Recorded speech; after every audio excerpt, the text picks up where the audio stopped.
Shalom sahabat Avila, apa kabar? Jumpa lagi dalam 15 menit bersama Avila. Hari ini kita akan merenungkan tentang kesombongan rohani. Sombong artinya tinggi hati, merasa lebih tinggi di dalam segala hal terhadap orang lain. Kesombongan rohani, yaitu di mana merasa lebih tinggi di dalam hal-hal rohani, di dalam hal iman, yaitu dengan merasa lebih kudus, lebih suci.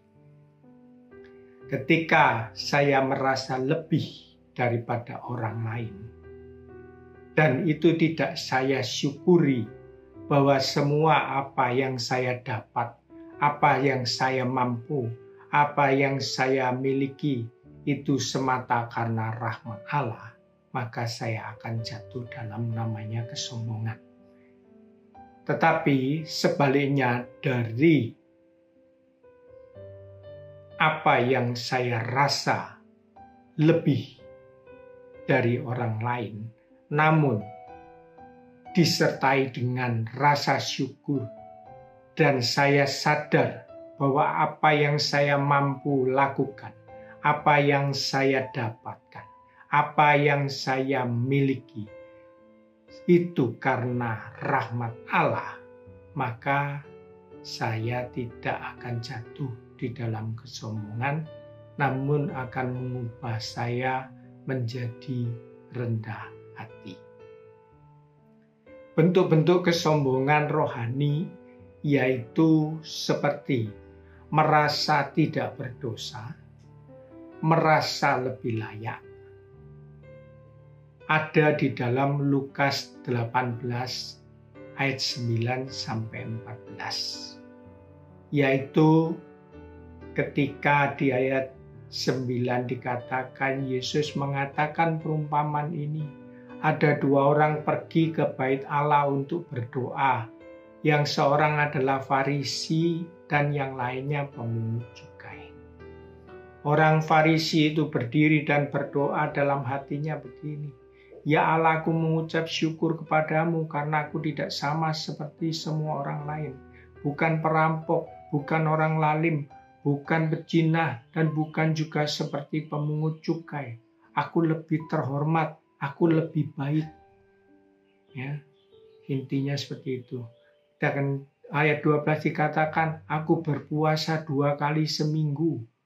Aku melakukan aturan-aturan agamaku lebih baik. Aku memberikan 1/10 dari penghasilanku. Aku lebih suci. Nah, mana dikatakan aku, dan aku yang lainnya. Nah, orang yang terjebak pada kesombongan rohani bisa terlihat dari kesukaannya untuk mengkritik ketidaklayakan orang. Seperti yang dilakukan orang Farisi kepada Yesus ketika Yesus makan minum dengan pemungut cukai. Mereka mengkritik, mengapa kamu makan dan minum bersama-sama dengan pemungut cukai dan orang berdosa? Bukan dengan kami yang tidak berdosa, berarti merasa lebih layak daripada orang lain. Bahkan ada yang merasa, murid Yesus pun ada yang merasa lebih baik, yang lebih layak menggunakan nama Yesus.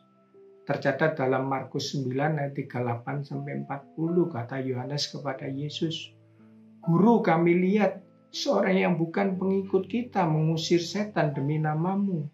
Lalu kami cegah orang itu karena ia bukan pengikut kita. Artinya ia tidak sama dengan kita. Kita lebih baik. Ya.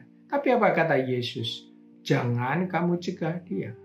Sebab tidak seorang pun yang telah mengadakan mujizat demi namaku dapat seketika itu juga mengumpat aku. Mungkin tanpa sadar kita juga membandingkan. Wah, aku ini kan lebih dekat dengan Yesus. Ya. Bukan orang lain. Orang lain nggak boleh.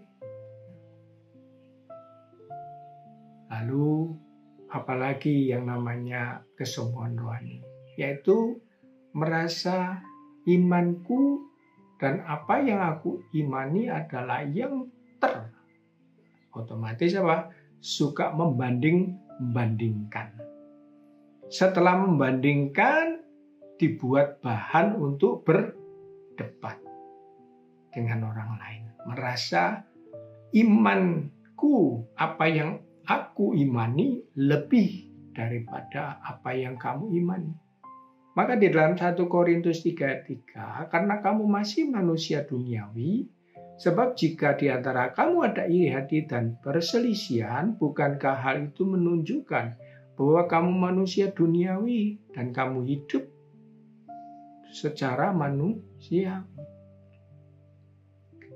Kesombongan rohani tidak lepas daripada kesombongan hati atau ketinggian hati. Bisa disebabkan karena banyak tahu tapi tidak banyak melakukan. Ya, Yohanes 5 ayat 39 sampai 40 dikatakan, kamu menyelidiki kitab-kitab suci sebab kamu menyangka bahwa olehnya kamu mempunyai hidup yang kekal.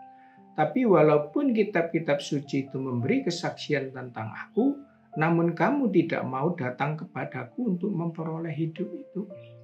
Banyak orang yang belajar menyelidiki tentang Yesus, mempelajari apa yang dikatakan Yesus.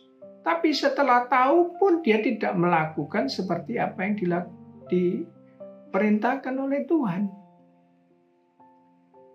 Dia tidak mau datang kepada Yesus. Nah, itu yang terjebak dalam kesombongan rohani. Kenapa? Karena apa yang diketahuinya itu yang nanti dipakai untuk mendebat, untuk mengalahkan orang lain. Ya, dalam perselisihan itu ada iri hati. Nah, di depan orang sombong, bahkan Tuhan pun akan terlihat bodoh. Itu Romo Deso pernah ada di satu YouTube-nya. Bahkan Tuhan pun akan terlihat bodoh di mata orang sombong. Nah, orang sombong merasa paling, ya. Namun sadar atau tidak sadar, kita sendiri sering juga melakukan seperti itu. Maka kita harus belajar seperti yang dipuji oleh Tuhan tentang pemungut cukai, dikatakan di Lukas 18 ayat 13, pemungut cukai itu berdiri jauh-jauh, bahkan ia tidak berani menengadah ke langit, melainkan ia memukul diri dan berkata, ya Allah, kasihanilah aku orang berdosa ini. Yaitu kita harus belajar mau merendahkan hati dan sadar bahwa kita pun orang berdosa. Maka dikatakan oleh Tuhan di ayat 14, aku berkata kepadamu, orang ini pulang ke rumahnya sebagai orang yang dibenarkan Allah dan orang lain itu tidak. Sebab barang siapa meninggikan diri, ia akan direndahkan, dan barang siapa merendahkan diri, ia akan ditinggikan. Apapun yang saya ketahui tentang Tuhan, yang kemudian melambungkan saya, itu hanya sebuah kesia-siaan. Kalau saya tidak melakukan apa yang saya ketahui dari Dia. Aku tahu, tapi aku tidak melakukan apa yang aku tahu, itu sama dengan aku tidak tahu. Yakobus 2 ayat 26, sebab seperti tubuh tanpa roh adalah mati, demikian jugalah iman tanpa perbuatan adalah mati. Sebagai penutup ada sebuah cerita yang bisa kita renungkan, bahwa seringkali orang yang meninggikan diri, menyombongkan diri akan dijatuhkan dengan yang namanya kepandaian orang lain. Di suatu ketika di tempat potong rambut, tukang potong itu sambil motong dia melihat seorang anak kecil melintas. Lalu dia berkata kepada pelanggannya yang lagi dipotong, dia bilang, "Lihatan anak itu anak bodoh. Coba saya buktikan ya. Lalu dipanggilnya anak itu.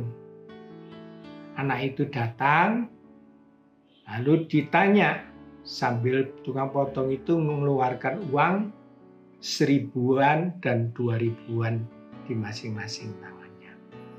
Anak itu ditanya, coba kamu pilih yang mana kalau kamu pandai. Ternyata anak itu ngambil yang 1.000-an. Begitu diambil 1.000-an, tukang potong ini mengatakan kepada pelanggannya, ya kan? Anak itu bodoh kan? Saya kasih 1.000 sama 2.000, dia ngambil yang 1.000. Nah, bangga dia, merasa bahwa dia lebih pandai daripada anak itu. Dia bisa membuktikan bahwa anak itu bodoh.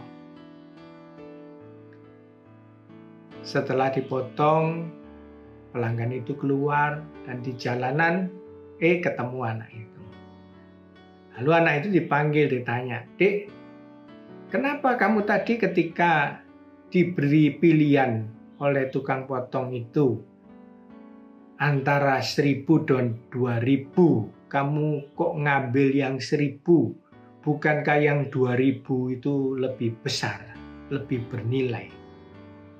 Kamu bisa buat jajan lebih banyak."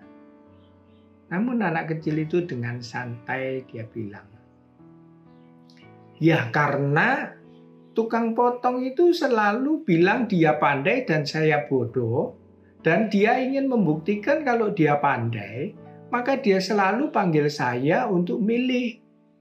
Lah kalau saya tadi yang pilih 2.000, maka dia tidak akan kasih saya lagi kesempatan untuk milih seperti itu. Dia nggak akan manggil pelanggannya lagi, bicara sama pelanggannya kalau dia lebih pintar dari saya.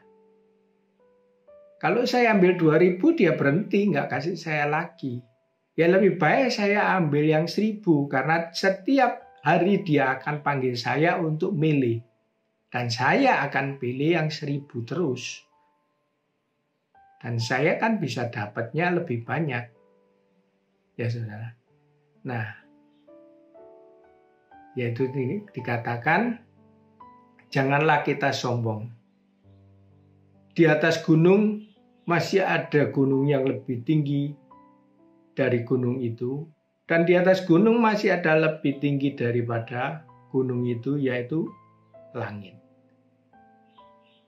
Mari kita belajar dari Yesus seperti yang dikatakan dalam Matius 11 ayat 29.